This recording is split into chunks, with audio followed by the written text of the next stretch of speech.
मराठा नेता जारंगी पाटिल के समर्थक विनोद पोखरकर साहब हमारे साथ हैं। हम इनसे जानेंगे कि नवी मुंबई में जिस तरह से बैनरबाजी लगाकर उनका इस्तेमाल किया जा रहा है, क्या कुछ कहना चाहेंगे सर? क्या कुछ कहना चाहेंगे जिस तरह से आपने ऑब्जेक्शन उठाया है अभी फिलहाल, किस क्या मुद्दा है? संघर्ष योद्धा मनोजदादा जरांगे पाटील इनका फोटो का वापर ऐरोली विधानसभा चुनाव क्षेत्र के एक उम्मीदवार ने किया है, जहां उन्होंने वो पोस्टर में लिखा है, पाटलांचा आदेश आता लढायचा आणि जिंकायचं। आपको मैं बताना चाहूंगा कि संघर्ष योद्धा मनोजदादा जरांगे पाटिल ने महाराष्ट्र में कोई भी विधानसभा चुनाव में कोई भी जगह पर किसी को अपना पाठिंबा दिया नहीं है। सेम वैसा ही ऐरोली विधानसभा में है, आज तक उन्होंने किसी को पाठिंबा अपना समर्थन नहीं दिया। लेकिन उसके बावजूद भी यहाँ पर ऐसी बैनरबाजी की जा रही है, सोशल मीडिया पर पोस्टर्स वायरल किए जा रहे हैं। इसके ऊपर हमने आक्षेप लिया, ताकि मैं खुद ऐरोली विधानसभा के लिए मैंने मेरा अर्जी दिया था, लेकिन संघर्ष योद्धा मनोजदादा जरांगे पाटिल इनके आदेश से मैंने वो मेरा फॉर्म वापस लिया और आज यहाँ नवी मुंबई में हम लोग काम कर रहे हैं। मनोजदादा जरांगे पाटिल उनकी नेतृत्व है और इस तरह से अगर कोई उनका फोटो का, उनका नाम का अगर कोई वापर गलत तरीके से करता है तो निश्चित तौर पे हमारा उनको विरोध रहेगा और उनको इलेक्शन लड़ना है, उनके दम पर उन्होंने लड़ना चाहिए।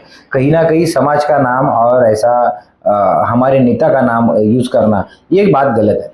किसने लगाया ये बैनरबाजी, किसने की है? इस स्वराज्य पार्टी के जो उम्मीदवार है अंकुश कदम नाम के, इन्होंने ये पोस्टर जो है, ये सारे पोस्टर सोशल मीडिया पे वायरल किए हुए हैं, जिसकी मुझे जानकारी पत्रकारों के माध्यम से कल शाम को मिली और तब मैंने उसके ऊपर मेरा जो बात है वो रखने की मैंने कोशिश की।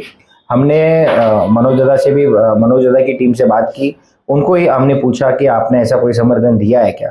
अगर उनकी तरफ से हमें क्लियरली इंस्ट्रक्शन आया हुआ है, अगर किसी भी कैंडिडेट को समर्थन देना है तो मनोजदादा खुद प्रेस मीडिया से लोगों को बताएंगे और उस तरह से उनको जो समर्थन है वो देने की भूमिका समाज की और मनोजदादा जरांगे पाटिल की रहेगी। आप लोगों ने भी चुनाव लड़ने का निर्णय लिया था, लेकिन पिछले लिए क्या मुद्दा था? नहीं, देखिए कैसा है कि हम मनोजदादा के नेतृत्व में महाराष्ट्र में काम कर रहे हैं, वैसे ही हम ऐरोली विधानसभा और बेलापुर विधानसभा में मनोजदादा के कहने पर हमने यहाँ पर फॉर्म हमारा भरा था। लेकिन जैसे मनोजदादा ने निर्णय लिया कि महाराष्ट्र में कहीं भी हम मराठा कैंडिडेट को वहाँ पर नहीं, कैंडिडेट ये विधानसभा चुनाव में नहीं देने वाले हैं, सबको वापस लेने के लिए उन्होंने वहाँ से आदेश दिया। उनका आदेश का हमने पालन किया और वो फॉर्म हमने 4 नवंबर को हमने वापस ले लिया। अभी जिस तरह से बैनरबाजी करके प्रॉपर्टी हासिल कर रहे हैं लोग, तो उनसे आपको कुछ संपर्क हुआ? क्या कहा आपने उनको कुछ?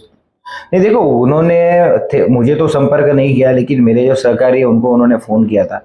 उन्होंने बोला ये हम लोग नहीं कर रहे ये चीज़, ये कोई और कर रहा है।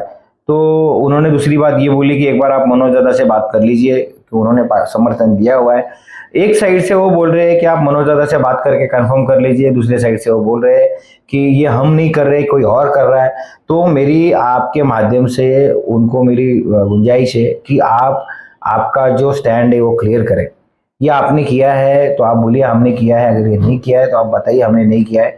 अगर ये आप नहीं करोगे तो आने वाले टाइम में हमें इस तरह से अगर कोई फोटो का उनका इस्तेमाल करता है गलत तरीके से, तो इसके ऊपर हम आवाज़ उठाएंगे। और क्या एक्शन लेने वाले हो आप लोग? नहीं, देखिए अभी आज तक ये विधानसभा क्षेत्र में हमने किसी को भी समर्थन ना देने की भूमिका रखी थी, लेकिन अगर कोई समाज का इस तरह से वापर करता होगा, मनोजदादा जरांगे पाटिल इनके नाम का कोई अगर इस तरह से गलत तरीके से इस्तेमाल करता होगा, तो निश्चित तौर पे हम आने वाले 1-2 दिन में किसी ना किसी कैंडिडेट को जो समाज की हमारे मांगे है वो मांगे उनके सामने रख के उन्हें समर्थन देने की भूमिका हमारी रहेगी। इसके बारे में आज हमने एक मीटिंग रखी हुई है, ये मीटिंग में आज हम लोग चर्चा करेंगे, उस पर फाइनल हमारा डिसीजन होगा। बहुत बहुत धन्यवाद हमारे से जुड़े रहने के। जैसा कि आपको बताया कि मराठा नेता और मराठा योद्धा जरांगे पाटिल के नाम को लेकर कुछ लोग यहाँ पर इस्तेमाल कर रहे थे, उसी को लेकर इन्होंने चर्चा की है और आने वाले समय में उसके ऊपर कड़ी भूमिका निभाएंगे। वीडियो में कुछ पंकज की रिपोर्ट, आवाज़ टुडे, नवी मुंबई।